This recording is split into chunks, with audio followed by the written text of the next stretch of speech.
Hello बच्चों, कैसे हैं आप लोग। आइए जो है आज क्लास 12 में लेक्चर नंबर 10 है और चैप्टर का समापन भी है। आज ये लास्ट वीडियो है चैप्टर का, चैप्टर नंबर 5 का लास्ट वीडियो। इसमें पूरा चैप्टर कंप्लीट हो जाएगा। इसके बाद मैं आप लोगों के लिए न्यूमेरिकल लेके आऊँगा इस चैप्टर का, ठीक है। तो वीडियो को पूरा जरूर देखा करें, तभी समझ में आएगा। तो आज का जो टॉपिक है वो कुछ बहुत ज़्यादा डिफिकल्ट नहीं है, यानी कि चुंबकत्व का परमाणुवी मॉडल क्या होता है और फिर क्यूरी का नियम क्या है। फिर इसके बाद एक और टॉपिक में बताऊंगा, तो ये चैप्टर का समापन हो जाएगा। तो चुंबकत्व का परमाणुवी मॉडल क्या है, इसको समझिए। इस दुनिया में कोई भी पदार्थ है वो जो है एटम से मिलके बना है, ठीक है। यानी कि परमाणुओं से कह सकते हैं मिलके बना है। परमाणु के बीच में एक भारी भाग होता है जिसको क्या बोलते हैं, नाभिक बोलते हैं, ठीक है। केमिस्ट्री में पढ़ाया गया होगा। तो ये भारी भाग नाभिक होता है और इसके चारों तरफ क्या बना होता है, सेल बना होता है, यानी कि कोश होता है। इस कोश में इलेक्ट्रॉन क्या होता है, चक्कर लगाते हैं, ठीक है। इलेक्ट्रॉन चक्कर लगाते हैं। ये धनावेशित होता है नाभिक और ये इलेक्ट्रॉन ऋणावेशित होते हैं, ठीक है। ये चक्कर लगाते हैं इसके चारों, विभिन्न कक्षाओं में चक्कर लगाते हैं। तो देखिए होता क्या है कि यहाँ धनावेश है और यहाँ ऋणावेश है, तो एक ध्रुव बनता है, ठीक है। एक द्विध्रुव बनता है, या ऐसे कह लीजिए कि जब इलेक्ट्रॉन चक्कर लगाता है, ऐसे चक्कर लगाता है अपने सेल में, तो एक जो है लूप बनाता है, धारा लूप बनाता है। आपको पता है कि आवेश जो है जब चलता है, यानी कि इलेक्ट्रॉन चक्कर लगाता है, तो इलेक्ट्रॉन के विपरीत दिशा में क्या उत्पन्न होता है, धारा, ठीक है। तो यानी कि धारा लूप बनाता है, ठीक है। ये भी कह सकते हैं धारा लूप बनाता है, ठीक है। और ये भी कह सकते हैं कि अगर इतनी बात सत्य है तो ये चुंबकीय द्विध्रुव भी बनाएगा, ठीक है। चुंबकीय द्विध्रुव ऑब्वियसली चुंबकीय द्विध्रुव बनाएंगे, क्योंकि ये इसके पहले हम आप लोगों को बताएं, इसके पहले वाले वीडियो में हमने कंफर्म किया था, ठीक है। जब हम पदार्थों का वर्गीकरण पढ़ रहे थे तो उसमें हमने बताया था कि इलेक्ट्रॉन के चक्कर लगाने की वजह से ये क्या उत्पन्न करता है, चुंबकीय द्विध्रुव उत्पन्न करता है, ठीक है। तो ये जो है चुंबकीय द्विध्रुव, यानी कि इलेक्ट्रॉन इधर से चक्कर लगा रहा है तो धारा इधर से प्रवाहित होगा, मतलब कि ये एक धारा लूप बनाएगा, या कह सकते हैं कि चुंबकीय द्विध्रुव बनाता है। चुंबकीय द्विध्रुव की भांति क्या करता है, व्यवहार करता है, ठीक है। और इतना ही नहीं, ये अपने सेल में भी ये चक्कर लगाता है, मतलब ये अपने धुरी पर भी चक्कर लगाता है, ठीक है। यानी कि ऐसे धुरी पे चक्कर लगाते हुए नाभिक के चारों ओर ऐसे घूमता है, ठीक है।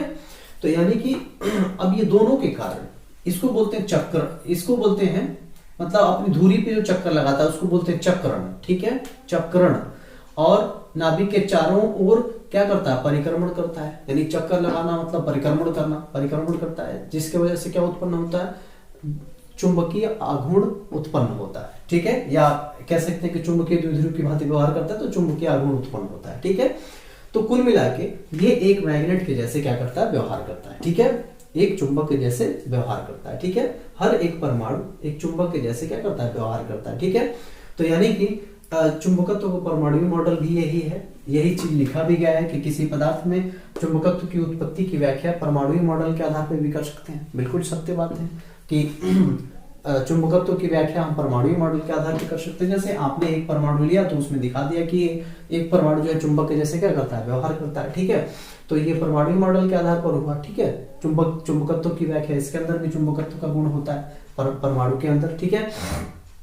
ये परमाणुवी मॉडल के आधार पर हुआ। कोई भी पदार्थ परमाणु से मिलकर बना है, प्रत्येक परमाणु के केंद्र में एक धनावेश नाभिक होता है, ये तय है क्या आपको, जिसके चारों विभिन्न कक्षाओं में इलेक्ट्रॉन चक्कर लगाते हैं। अभी भी हमने कहा चक्कर लगाते हैं, चूंकि इलेक्ट्रॉन पर ऋणावेश होता है, इलेक्ट्रॉन पे क्या होता है, ऋणावेश होता है, इसलिए चक्कर लगाता हुआ इलेक्ट्रॉन एक धारा लूप बनाता है या द्विध्रुव की भांति, चुंबकीय द्विध्रुव की भांति व्यवहार करता है, जिसके कारण परमाणु में चुंबकीय आघूर्ण होता है, ठीक है। जहां भी चुंबकीय आघूर्ण होगा मतलब चुंबकीय गुण होगा उसके अंदर। इलेक्ट्रॉन कक्षीय परिक्रमण के अतिरिक्त अपनी धुरी पर भी घूमता है, जिसे क्या कहते हैं, चक्रण। अभी भी हमने कहा कि अपनी धुरी पे भी क्या होता है, अपनी धुरी पे भी चक्कर लगाता है, ठीक है, अपनी धुरी पे भी चक्कर लगाता है, ठीक है। तो इसे चक्रण कहते हैं। और इन दोनों के कारण, परिक्रमण और चक्रण के कारण, ये चुंबकीय आघूर्ण क्या करता है, उत्पन्न करता है और एक चुंबक के जैसे व्यवहार करता है, ठीक है। तो ये पूरी कहानी है इसकी। बाकी नेक्स्ट जो टॉपिक है, अगर इसमें कोई कंफ्यूजन हो तो आप कमेंट बॉक्स में हमें लिखें। मैं उसका प्रॉपर जवाब दूंगा। नेक्स्ट है क्यूरी का नियम। क्यूरी एक वैज्ञानिक थे, इन्होंने एक अपना नियम दिया। क्या दिया कि अनुचुंबकीय पदार्थ की चुंबकन तीव्रता, यानी कि अनुचुंबकीय पदार्थ आप पढ़ चुके हैं, याद करिए कि प्रतिचुंबकीय, अनुचुंबकीय और लौह चुंबकीय। तो उसमें से अनुचुंबकीय पदार्थ जो होता है, अनुचुंबकीय पदार्थ की चुंबकन तीव्रता, चुंबकन तीव्रता को किसी से जोड़ करते हैं, आई से बताया गया था। चुंबकन तीव्रता, चुंबकन क्षेत्र एच, याद है आपको, चुंबकन क्षेत्र एक परिनालिका, याद करिए, परिनालिका में धारा प्रवाहित कराया गया तो एक चुंबक मतलब चुंबकीय गुण शो करता है, उसके अंदर उसके अंदर चुंबकीय क्षेत्र उत्पन्न हो जाता है, उसको हम क्या कहते हैं, चुंबकन क्षेत्र बोलते हैं। ठीक है, तो चुंबकन क्षेत्र के अनुक्रमानुपाती तथा परम ताप T के व्युत्क्रमानुपाती होता है। बस इसमें कुछ बहुत ज्यादा खास नहीं है। तो यानी कि चुंबकन तीव्रता I चुंबकन क्षेत्र के समानुपाती या अनुक्रमानुपाती कह सकते हैं, और परम ताप के क्या होता है, व्युत्क्रमानुपाती होता है। यही क्यूरी का क्या है, नियम है। अब इसी को अगर जो है लिखा जाए तो कैसे होगा, I is proportional to H, मतलब कि I H के क्या होता है, प्रोपोर्शनल होता है कह रहा है, और I जो है परम ताप के व्युत्क्रमानुपाती होता है, मतलब वो 1/T होता है। I is proportional to 1/T होता है। दोनों को एक साथ मिला दीजिए तो I is proportional to H/T हो जाएगा। ये प्रोपोर्शनल का सिंबल हटाएंगे तो कांस्टेंट C लिया, क्योंकि क्यूरी जो है अपने ही नाम पर इसका नियतांक रखा C, यानी कि C को हम क्या बोलते हैं, क्यूरी नियतांक बोलते हैं। तो कुल मिला के I इज इक्वल टू हो जाता है CH/T हो जाता है। तो इसमें न्यूमेरिकल आने की संभावनाएं रहती है और एक नंबर में ये पूछने की भी संभावनाएं बनती है। अब आइए नेक्स्ट टॉपिक पढ़ते हैं, चुंबकत्व एवं गाउस का नियम। ठीक है, क्या है, तुलना करिए चुंबकत्व एवं गाउस का नियम, यानी कि चुंबकत्व के लिए भी हम गाउस का नियम लगा सकते हैं। ठीक है, कैसे, देखिए गाउस का नियम याद करिए, पढ़ाया गया था कि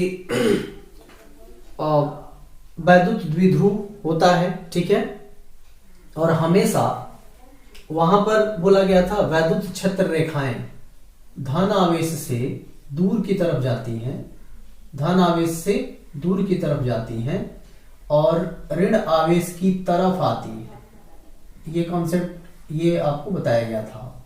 ठीक है, ये आप जानते हैं कि ऋण आवेश की तरफ आती है, धन आवेश से दूर की तरफ जाती है। तो अगर मान लीजिए कि एक द्विध्रुव लिया जाए, हम लोग अभी जो है आवेश के केस में पढ़ रहे हैं, अगर मान लीजिए कि आवेश लिया जाए तो आवेश जो है एक धनावेश लिया जाए और एक ऋणावेश लिया जाए और ये अल्प दूरी पर अगर स्थित हो तो ये वैद्युत द्विध्रुव बनाते हैं। ठीक है, तो वैद्युत द्विध्रुव बनाएंगे तो इनसे जो है वैद्युत क्षेत्र रेखाएं निकलेंगी, तो वैद्युत क्षेत्र रेखाएं निकलेंगी तो धनावेश से दूर जाएंगी। ये देखिए धनावेश क्या होंगी, दूर जाएंगी, ये धनावेश से दूर जाएंगी और ऋण आवेश की तरफ आएंगी। ये देखिए अगर यहां से मैं मिला दूं इसे तो ये ऋण आवेश की तरफ आएंगी। ठीक है, धनावेश से दूर जाएंगी और ऋण आवेश की तरफ आएंगी। ठीक है, तो देख लीजिए ये धनावेश से निकल करके ये क्लोज्ड पथ बना करके कहां प्रवेश करती हैं, ऋणावेश में प्रवेश करती हैं, ऋणावेश के पास आती हैं। यहाँ धनावेश से कहां आती हैं, ऋणावेश के पास आती हैं।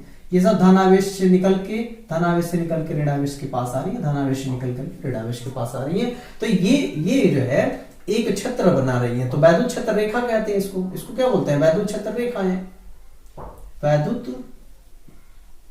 क्षेत्र रेखाएं, इसको बोलते हैं वैद्युत क्षेत्र रेखाएं। ठीक है, निकल करके और कहां आ रही है, मतलब कि ये ऋणावेश के पास आ रही है। ठीक है, तो ये भी जो है ये मतलब एक क्षेत्र बना रही है। ठीक है ना, और यहां पर देखिए चुंबक के केस में जरा देखा जाए तो चुंबक के केस में क्या सिमिलरिटी है, क्या चुंबक के केस में देखा जाए तो चुंबक के केस में भी मान लीजिए कि ये एक चुंबक है, ठीक है, दंड चुंबक है और इसके ये नॉर्थ पोल है और ये क्या है, साउथ पोल है। तो आपको पता है कि यहां पर इसको बोलते हैं चुंबकीय बल रेखाएं, चुंबकीय बल रेखाएं कहलाती हैं। तो चुंबकीय बल रेखाएं नॉर्थ पोल से निकल करके कहां प्रवेश करती है, साउथ पोल में। ये देखिए नॉर्थ पोल से निकल करके कहां प्रवेश करती है, बंद लूप बना रही है, नॉर्थ पोल से निकल करके साउथ पोल में प्रवेश करती है और अंदर से होकर के क्या होती है, उसी पथ को दोहराती है। ठीक है, तो अब यहां पर भी देखिए इसमें और इसमें आपको सिमिलरिटी दिखेगा। ठीक है, अब जरा यहां पर आप गॉस का नियम लगाते थे तो गॉस के नियम के लिए मान लीजिए कि आपने जो है एक बंद लूप बनाया, गॉसियन पृष्ठ जिसको बोलते हैं, क्या बोलते हैं, गॉसियन पृष्ठ ले लिया। यहां पर मान लीजिए कि आपने गॉसियन पृष्ठ ले लिया, ठीक है, ये क्या है आपका गॉसियन पृष्ठ, ये आपका गॉसियन क्या है, पृष्ठ है। ये भी आपका क्या है, गॉसियन पृष्ठ है। ये मान लीजिए कि आपका गॉसियन पृष्ठ है, गॉसियन पृष्ठ, ठीक है।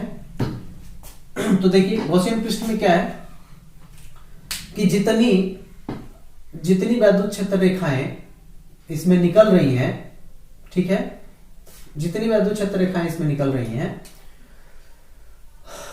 उतनी ही जो है प्रवेश कर रही है। जैसे यहां देखिए जितनी वैद्युत क्षेत्र रेखाएं इसमें प्रवेश कर रही हैं उतनी ही वैद्युत क्षेत्र रेखाएं निकल रही हैं, ठीक है ना। यहां पर भी वही कहानी है, ठीक है। यहां पर देखिए अगर जो है गॉसियन पृष्ठ लिया जाए जस्ट लाइक दिस, गॉसियन पृष्ठ हो गया, यहां पर आप एक गॉसियन पृष्ठ लीजिए तो सिमिलरिटी आपको दिखेगी। मतलब यहां पर भी ये देखिए जितनी क्षेत्र रेखाएं इसमें प्रवेश कर रही हैं उतनी क्षेत्र रेखाएं निकल रही हैं। यहां पर भी वही कहानी है, जितनी क्षेत्र रेखाएं निकल रहे हैं उतनी क्षेत्र रेखाएं प्रवेश कर रही हैं, ठीक है ना। तो यहाँ का जो है यहाँ चुंबकीय फ्लक्स क्या होगा, यहाँ चुंबकीय फ्लक्स जो है शून्य होगा, ठीक है ना। कुल फ्लक्स क्या हो जाएगा, शून्य हो जाएगा। यहाँ पर भी वही कहानी है, वैद्युत क्षेत्र रेखाएं जितनी प्रवेश कर रही है उतनी क्या कर रही है, निकल रही है। तो यहाँ पर भी क्या होगा, वही देखने को मिलेगा, कुल फ्लक्स क्या हो जाएगा, शून्य हो जाएगा, ठीक है। तो कुल मिलाकर के अगर दोनों में कंपेयर किया जाए, वहां पे आवेश के केस में पढ़ रहे थे, यहाँ पर चुंबक के केस में पढ़ रहे हैं, तो सिमिलरिटी आपको दिख रही है। तो चुंबकत्व एवं गाउस का नियम यही है, ठीक है, कि चुंबक के केस में भी हम गाउस का नियम क्या कर सकते हैं, लगा सकते हैं, ठीक है। तो वही चीज यहाँ पे लिखा गया है कि चित्र 2 में, यानी कि ये आपका चित्र 2 है, गॉसियन पृष्ठ फर्स्ट, ठीक है। ये आपका मान लीजिए कि गॉसियन पृष्ठ फर्स्ट है और ये आपका गॉसियन पृष्ठ क्या सेकंड है, ठीक है। तो गॉसियन पृष्ठ फर्स्ट से जितनी बल रेखाएं निकल रही हैं बाहर जा रही हैं उतनी ही जो है अंदर प्रवेश कर रही हैं, अर्थात सतह का कुल आवेश क्या हो जाएगा, शून्य हो जाएगा, ठीक है ना। जितनी फ्लक्स रेखाएं निकल रही हैं उतनी फ्लक्स रेखाएं एंट्री कर रही हैं, तो कुल आवेश शून्य हो जाएगा, ठीक है। परंतु गॉसियन पृष्ठ सेकंड की बात अगर किया जाए, ठीक है, गॉसियन पृष्ठ इसको आप जो है सेकंड मानिए और इसको आप जो है फर्स्ट मानिए। तो फर्स्ट में आप देखेंगे कि जितनी जो है वैद्युत क्षेत्र रेखाएं प्रवेश कर रही हैं उतनी बाहर निकल जा रही हैं। लेकिन अगर जो है सेकंड की बात किया जाए, जो धनावेश को घेर रही है, ठीक है ना, जो धनावेश को घेर रही है, तो इसके लिए परिणामी निर्गत फ्लक्स होगा, क्योंकि इसमें देखिए बहुत सी फ्लक्स रेखाएं निकल रही हैं लेकिन एंट्री जो है कुछ भी नहीं हो रहा, केवल निकल रही है। तो इनका एक परिणामी निर्गत फ्लक्स होगा, ठीक है। अब आइए चित्र 2 की बात कर लेते हैं, ठीक है ना। यहां से कंफ्यूज नहीं होना आपको कि यहाँ पे ये जो हमने गॉसियन पृष्ठ लिया है, तो यहाँ से बल रेखा, यहाँ से जो है वैद्युत क्षेत्र रेखाएं जितनी निकल रही हैं उतनी प्रवेश नहीं कर रही हैं, लेकिन यहाँ पर देखिए जितनी प्रवेश कर रही है उतनी ही बाहर निकल रही है, ठीक है ना। तो अब यहाँ का जो है कुल आवेश क्या हो जाएगा, शून्य हो जाएगा, परंतु सेकंड का जो है सेकंड से निर्गत फ्लक्स होगा, परिणामी फ्लक्स होगा। अब आइए चित्र 1 की बात कर लेते हैं। तो चित्र 1 में जो है वही चीज लिखा गया है कि चित्र 1 में गॉसियन पृष्ठ फर्स्ट और सेकंड से बाहर जाने वाली फ्लक्स या बल रेखाओं की संख्या अंदर प्रवेश करने वाली के बराबर है, यानी कि जितनी इसमें से निकल रही है उतनी ही इसमें क्या कर रही है, प्रवेश कर रही है। यहाँ पर भी आप देखेंगे कि 2 बल रेखाएं इसमें जो है इधर से जाके एंट्री कर रही है और उतनी 2 बल रेखाएं क्या हो रही है, निकल रही है। तो जितनी अंदर प्रवेश कर रही है उतनी ही बाहर निकल रही है। यहाँ पर भी आप देखेंगे ना कि जितनी बल रेखाएं अंदर प्रवेश कर रही है, जितनी बल रेखाएं अंदर प्रवेश कर रही है उतनी ही बाहर निकल रही है, ठीक है ना। तो सतह का कुल फ्लक्स क्या हो जाएगा, शून्य हो जाएगा, ठीक है ना। जितनी जब मान लीजिए कि ये बोर्ड है आपका, तो बोर्ड से फ्लक्स रेखाएं 5 फ्लक्स रेखाएं आई और इससे गुजर गई, तो 5 आई तो 5 बाहर निकल जाएंगी, तो कुल फ्लक्स क्या हो जाएगा, शून्य हो जाएगा, ठीक है ना। तो अब जो है अब यहाँ पर सिमिलरिटी देखने को मिल रहा है थोड़ा सा, ठीक है ना। जो है यहाँ पर वैद्युत क्षेत्र रेखाओं की बात किया जाता है, यहाँ पर चुंबकीय बल रेखाओं की बात किया जाता है, ठीक है। अब मान लीजिए कि ये कोई जो है चुंबकीय क्षेत्र है आपका बी, कोई चुंबकीय क्षेत्र है और जिसमें जो है एक बंद सतह ले लिया S, एक बंद सतह S ले लिया और इसका एक छोटा सा अवयव ds ले लिया, डेल्टा S ले लिया, ठीक है ना। तो अब देखेंगे कि ये छोटा सा अवयव है, तो ये जो है चुंबकीय क्षेत्र की दिशा है और इसका जो क्षेत्रफल वेक्टर की दिशा होगा वो ये होगा, मतलब उसके ठीक परपेंडिकुलर होता है, सतह के परपेंडिकुलर बताया गया था ना कि जो है क्षेत्र वैद्युत वेक्टर जो होता है मतलब तो सतह के क्या होता है, हमेशा लंबवत होता है। तो ये आपने छोटा माना है तो इसके लंबवत होगा, तो इसके बीच का कोण कितना बन रहा है, थीटा मान लिया हमने, ठीक है। अब जो है बाकी इस थीटा से कोई खास फर्क पड़ने वाला नहीं है। अब जो है इस डेल्टा एस से गुजरने वाला फ्लक्स अगर देखा जाए, चूंकि ये जो चुंबकीय क्षेत्र बना हुआ है तो इससे भी बल रेखाएं गुजरेंगी, तो चुंबकीय फ्लक्स अगर लिखा जाए तो डेल्टा फाई भी, चूंकि छोटा ही फ्लक्स होगा तो डेल्टा फाई भी हो जाएगा is equal to B dot ds। आप याद करिए कि इसके केस में आप लिख रहे थे, ठीक है ना, phi B is equal to E into delta S लिख रहे थे, याद है। फाई बी यानी कि वहां पे फाई ई लिख रहे थे, याद करिए, वहां पे आवेश के केस में फाई ई लिख रहे थे, तो यहाँ पे ई इंटू लिख रहे थे डेल्टा एस, ठीक है। इसके पहले बताया गया था आवेश के केस में, इसके केस में लिखते हो क्या कि फाई, यही चीज लिखते हो, phi E is equal to E into delta S, E into delta S लिखते हो, ठीक है। लेकिन इसके केस में क्या लिखोगे, इसके केस में लिखेंगे अगर छोटा है या बड़ा है, मान लीजिए कि टोटल लिखना है तो आप फाई बी लिखेंगे कि चुंबकीय क्षेत्र क्या है, बी है इसका, ठीक है ना। तो ये phi B is equal to क्या हो जाएगा, बी इंटू डेल्टा एस हो जाएगा। वहां पर यहाँ पर वैद्युत क्षेत्र रेखाओं को ई कहते हैं और यहाँ पे चुंबकीय क्षेत्र रेखाओं को क्या कहते हैं, बी कहते हैं। तो यहाँ पे बी आएगा और वहां पे क्या आ रहा था, ई आ रहा था। तो देखिए यहाँ पे भी सिमिलरिटी देखने को मिल रही है, आप इस तरह से लिख सकते हैं गॉस के नियम से, ठीक है। ये गॉस का नियम ही है। संपूर्ण सतह के लिए जब निकालते हैं तो क्या करते हैं, समेशन ले लेते हैं, छोटा छोटा छोटा छोटा टुकड़ा सी मिलके क्या है, ये पूरा सरफेस एस बना हुआ है, ठीक है। तो अब जो है अगर संपूर्ण सतह से गुजरने वाला फ्लक्स लिखा जाएगा तो फाई बी, अब डेल्टा हट जाएगा, फाई बी हो जाएगा, और सिग्मा सभी के लिए, मतलब छोटा छोटा छोटा छोटा टुकड़ा सी क्या है बना हुआ है, तो सभी के लिए हो जाएगा। तो ये इसका जो है समेशन ले लेंगे, मतलब सिग्मा डेल फाई बी हो जाएगा। अब आपको पता है ना कि इसकी वैल्यू यहां से रख देंगे, देखिए इसकी वैल्यू यहां से रख दिया, ठीक है। तो अब इसकी वैल्यू टोटल क्या हो जाएगी, शून्य। क्यों शून्य हो जाएगी भाई, कि जितनी बल रेखाएं इसमें जा रही हैं उतनी बल रेखाएं निकल जा रही हैं, तो टोटल क्या हो जाएगा, शून्य हो जाएगा, कुल फ्लक्स शून्य हो जाएगा। अब स्थिर वैद्युतिकी के लिए लिखिए, स्थिर वैद्युतिकी में ये आता है, आवेश आता है, तो स्थिर वैद्युतिकी के लिए गॉस का नियम क्या लिखते हो, यानी कि phi E is equal to Q upon epsilon naught लिखते हो ना, और phi E is equal to होता क्या है, ई इंटू डेल्टा एस होता है, ठीक है। तो हम लिख सकते हैं टोटल के लिए सिग्मा लगा सकते हैं, यहाँ पे टोटल के लिए क्या लगा सकते हैं, सिग्मा। तो लिखेंगे कि सिग्मा ई डेल्टा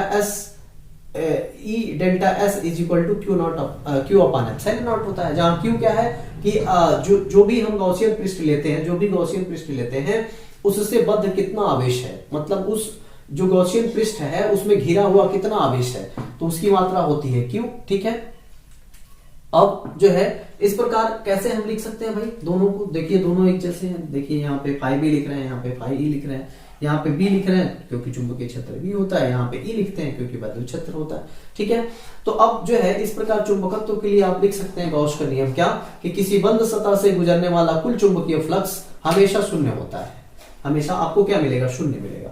तो गॉस के नियम से इसको लिख सकते हैं, ठीक है ना। और गॉस का नियम वहां क्या कहता था कि किसी बंद पृष्ठ से गुजरने वाला कुल आवेश यानी कि किसी बंद पृष्ठ से गुजरने वाला फ्लक्स उस पृष्ठ से बद्ध आवेश का Q upon 1 upon epsilon not गुना होता है, Q का 1 अपॉन एप्सिलॉन नॉट गुना होता है। मतलब कुल मिला के कहने का मतलब यह है कि Q into 1 upon epsilon not के बराबर होता है क्या, फाई ई, ठीक है। यानी कि किसी गॉसियन पृष्ठ से बद्ध जो फ्लक्स होता है, कुल फ्लक्स होता है, वह उस पृष्ठ से बद्ध कुल आवेश का 1 अपॉन एप्सिलॉन नॉट गुना होता है, ठीक है। लेकिन यहां पर इसके केस में गॉस का नियम क्या बोलेंगे, कि गॉस का नियम बोलेंगे किसी बंद सतह से गुजरने वाला कुल चुंबकीय फ्लक्स हमेशा शून्य होता है, क्योंकि जितनी फ्लक्स रेखाएं जो है प्रवेश करेंगी उतनी निकल जाएंगी।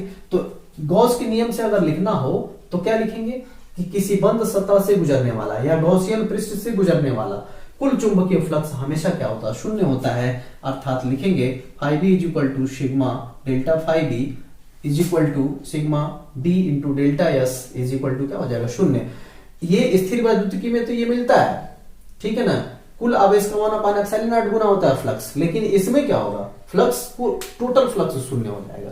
बस यही जो है चुंबकत्व एवं गॉस का नियम है, ठीक है। तो एक बार और मैं ओरल तरीके से आपको समझा दूं कि जो है स्थिर वैद्युतिकी में आपको बताया गया था गॉस का नियम कि अगर मान लीजिए कि कोई गॉसियन पृष्ठ खींचे तो गॉसियन पृष्ठ से कितना फ्लक्स गुजर रहा है, कितना वैद्युत फ्लक्स गुजर रहा है, उसकी मात्रा को क्या कह रहे थे कि कुल आवेश का, यानी कि उससे बद्ध कुल आवेश यानी Q का 1/ε0 गुना होता है, ये नहीं कह रहे थे। लेकिन यहां पर देख लीजिए कि यहां पर ये जो है वैद्युत क्षेत्र रेखाएं निकल तो रही है, जितनी निकल रही है उतनी इसमें प्रवेश नहीं कर रही है, ये वाला जो आपने गॉसियन पृष्ठ लिया, ठीक है।